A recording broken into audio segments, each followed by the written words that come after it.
Brace த Lord. இன்றைக்கு no த பைபிளில் நாம் பார்க்க போகும் புஸ்தகம் எண்ணாகமம். தேவன் எகிப்தை விட்டு வெளியேறிய இஸ்ரவேலர்களை வாக்குத்தத்தம் பண்ணப்பட்ட தேசத்தை சுதந்தரித்துக் கொள்ளும் வரை அழைத்துச் செல்வதை விவரிப்பதே எண்ணாகமம் ஆகும். இஸ்ரவேலரில் யுத்தம் செய்யத்தக்க வீரர்களை எண்ணுதலை பற்றி 1ஆம் அதிகாரத்திலும், கோத்திர முகாம்களை ஒழுங்குபடுத்துதலை பற்றி 2ஆம் அதிகாரத்திலும், ஆரோனின் குமாரர்கள் மற்றும் ஆசாரிய ஊழியத்தையும் லேவியர்களை ஒழுங்குபடுத்துதலை பற்றி 3ஆம் மற்றும் 4ஆம் அதிகாரத்திலும், தீட்டும் காணிக்கையும் நசரேய விரதமும் கோத்திர பிரபுக்களின் காணிக்கைகளும் லேவியர்களை சுத்திகரித்தலை பற்றி 5 முதல் 8ஆம் அதிகாரத்திலும், 2ஆம் பஸ்காவையும் வாசஸ்தலத்தில் தங்கியிருக்கும் அக்கினியும் மேகத்தையும் வெள்ளிப்பூரிகைகளையும் இஸ்ரவேலரின் முறுமுறுப்பையும் கர்த்தர் காளையையும் மன்னாவையும் அருளுதலும் மிரியாமும் ஆரோனும் மோசேக்கு எதிராக பேசுதலை பற்றி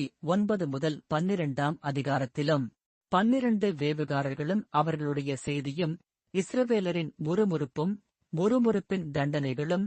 கோராகு தலைமையிலான கலகமும் ஆரோனின் கோல் துளித்தலை பற்றி 13 முதல் 17ஆம் அதிகாரத்திலும், லேவி கோத்திரத்தாரின் ஆசரிப்புகளையும் ஆசாரியர்களின் பாகத்தையும் லேவியருக்கு தசம பாகத்தையும் பிரேதத்தீட்டின் சுத்திகரிப்பை பற்றி 18ஆம் மற்றும் 19ஆம் அதிகாரத்திலும், காதேசில் மோசேயின் கீழ்ப்படியாமையும் ஏதோமின் ராஜா இஸ்ரவேலரை தடுத்தலும் ஆரோனின் மரணமும் கானானியரின் சங்காரமும் வெண்கல கொள்ளிவாய் சர்ப்பமும் கோர் முதல் மோவாப் வரையான பிரயாணமும் சீகோன் ராஜாக்களை முறியெடுத்தலை பற்றி 20ஆம் மற்றும் 21ஆம் அதிகாரத்திலும், மோவாபின் ராஜா பாலாக்கும்